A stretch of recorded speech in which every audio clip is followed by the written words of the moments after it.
What's up, Taiwan? I'm Erika Liu with news from here in Taiwan and around the world. A university team from Taiwan has carried out a successful test launch of a research rocket. The rocket, called Polaris, was launched from Pingdong in southern Taiwan.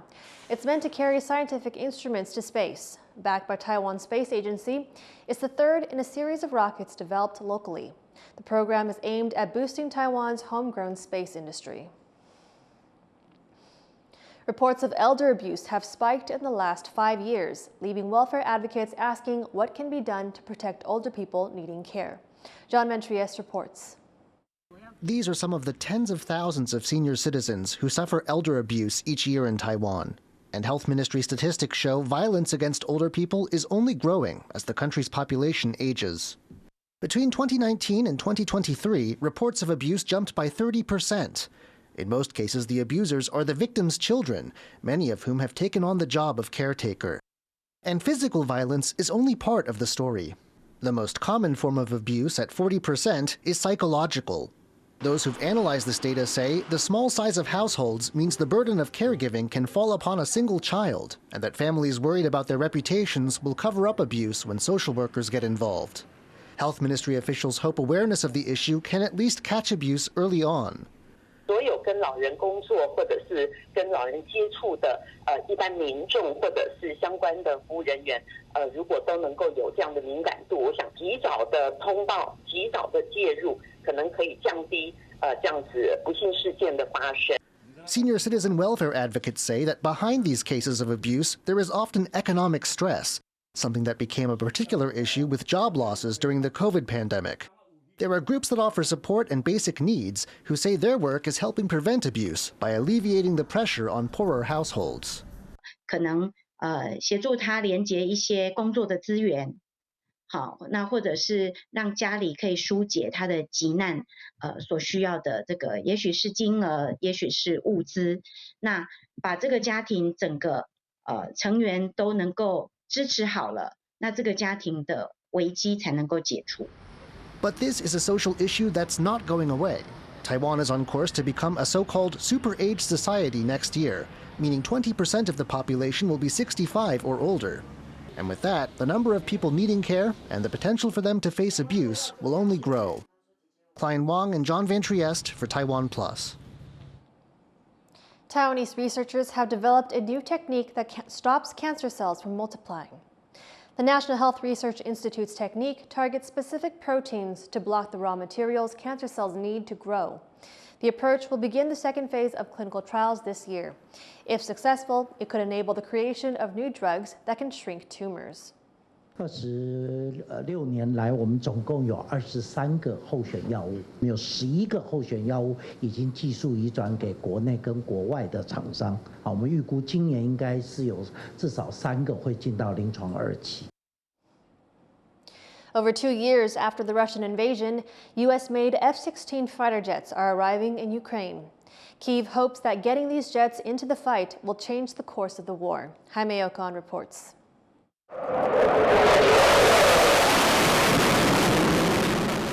The first batch of U.S.-made F-16 aircraft arrived in Ukraine on Sunday.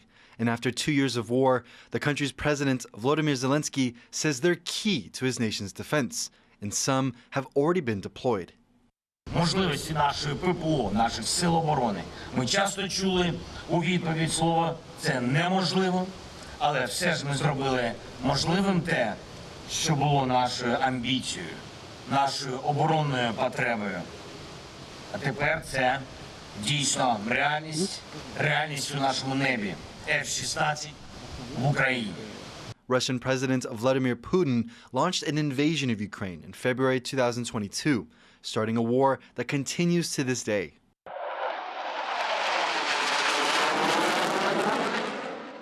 Ukraine's allies, including the US, the UK, and Germany, have already given billions of US dollars in aid and weapons. But over 2 years into the war, Kyiv is still seeking ways to stop daily Russian drone, missile, and airstrikes on its cities. Але цей план, він буде тривати кілька місяців, поки ми набудемо наших льотних спроможностей. Ось щойно ми їх набудемо, ми відженемо їхні літаки. І терор закінчиться, його не буде. Але ці кілька місяців вони будуть такими, вони будуть дійсно важкими. F-16s are a very modern addition to Ukraine's forces, and many defense analysts say the plane will help with air defense. Equipped with advanced weapons, the F-16 can intercept missiles and drones before they hit cities. The aircraft can also strike Russian ammunition depots and military bases, hindering their operations and progress. Дадуть, особливо якщо вони отримують ефективне озброєння, далекобійне і ефективні бортові комплекси оборони, то тоді зрозуміло, що росіяни почнуть нести втрати. After being okayed by Washington last year, NATO countries pledged, then donated 65 F-16s.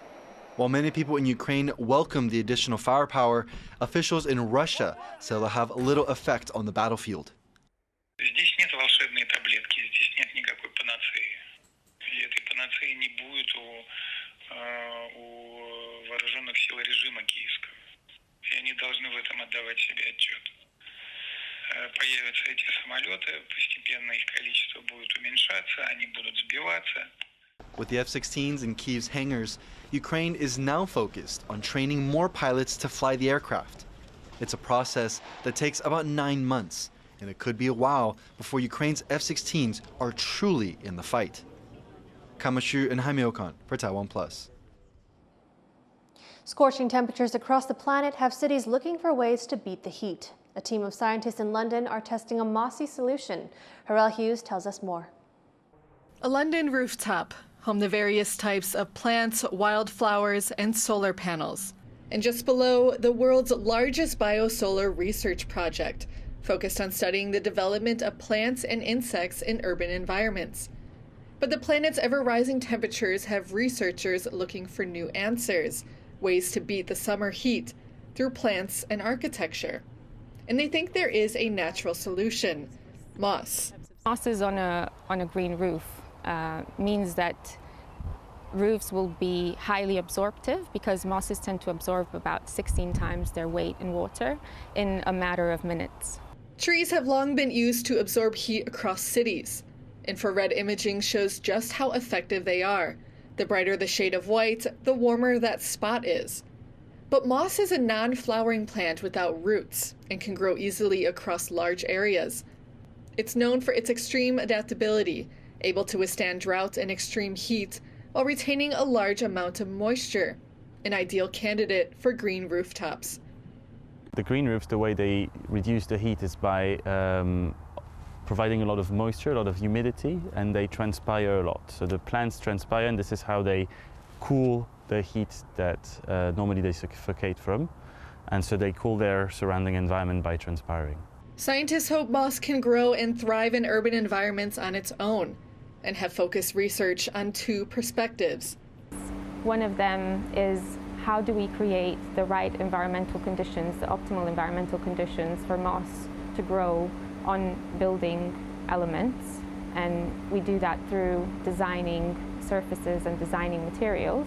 The second is to find ways to grow the moss inside before bringing it outside.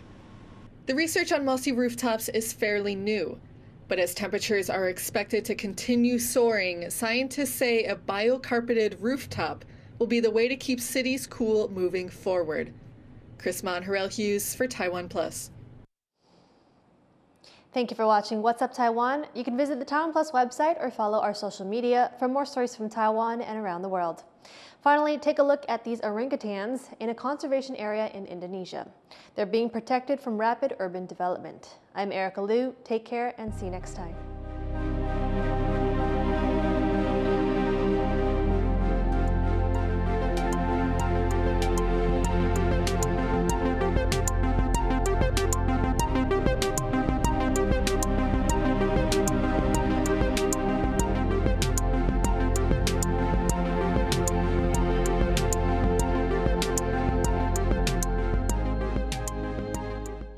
For more stories from Taiwan and around the world, download the TaiwanPlus app.